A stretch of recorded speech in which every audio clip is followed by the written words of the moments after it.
સાંસદ બોલ્યા એના કારણે આજે આપણે આ ચર્ચા પણ કરી રહ્યા છીએ અને રાષ્ટ્રીય એકતાની ગુજરાતથી શરૂઆત પણ થઈ છે. એમણે પત્ર લખ્યું અને એવું કીધું કે રાહુલ ગાંધીએ પણ આ યાત્રામાં જોડાઈ જવું જોઈએ અને સામે પક્ષે કોંગ્રેસે પણ એનો જવાબ આપ્યો. તો મને એવું થયું કે કેટલાક સવાલો એ આ લેટર લખતા નેતાઓને પણ પૂછવાનો સવાલ છે. માત્ર પત્રબાજી કરતા અને પોતાની જાતને ચમકાવવા માંગતા એ લોકોને પણ આજે આપણે પૂછવાનો સમય છે. તો આજનો આપણો વિષય છે કે સરદાર આજના નેતાઓને એક કરી શકે ખરા. આપણી સાથે ત્રણ વક્તાઓ છે. સંજીવભાઈ પંચોલી છે, નિશાંતભાઈ રાવલ આપણી સાથે છે, કોંગ્રેસના નેતા છે, અને રશેશભાઈ પટેલ છે, એ પોતે સંશોધક છે. ગોપાલભાઈ વસ્તાપરા છે, એમણે પણ એક જબરજસ્ત યાત્રા કાઢી હતી. સૌથી પહેલા આ આખી વાદ વિવાદની વાત જ્યાંથી જન્મી એ હું કહું છું મારી ટીમને, તમને સંભળાવશે. સૌથી પહેલા પ્લીઝ.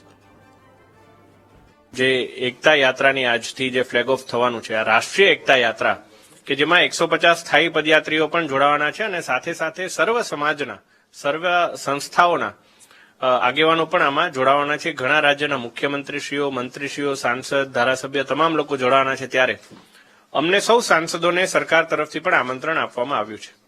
વડોદરા માટે ગર્વની વાત એ છે કે સમગ્ર રૂટમાં સૌથી મોટો ભાગ એ વડોદરાથી પસાર થાય છે.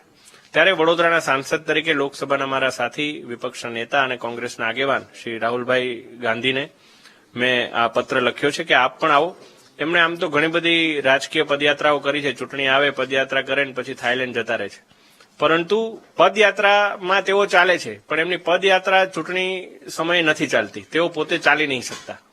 એટલે આ પ્રકારની એમની પ્રતિભાને પણ નિખરવા માટે આ એક સારી તક છે. સાચી પદયાત્રા કેવી હોય એવું એમને શીખવા પણ મળશે અને સારો અનુભવ પણ થશે. રાહુલ ગાંધીજીને કોઈ પણ વાતે એડવાઇસ કરવા માટે અથવા તો એમને આમંત્રણ આપવા માટે એમનો પનો થોડો ટૂંકો પડે. એમના કોઈ મંત્રી સંત્રી હોય અને રાહુલ ગાંધીજીને કોઈ આમંત્રણ આપે તો એના ઉપર કોંગ્રેસ પાર્ટી કદાચ થોડો ઘણો વિચાર પણ કરી શકે.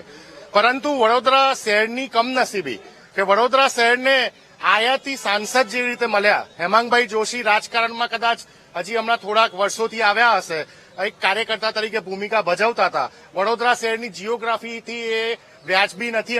એમને કોઈ નોલેજ નથી કે વડોદરા શહેરમાં કેટલા ઝોન આવ્યા. કદાચ મને લાગે છે કે માનનીય સાંસદ શ્રીને વડોદરામાં એમનું વોટિંગ કયા બૂથ નંબર ઉપર છે એ પણ નહીં ખબર હોય.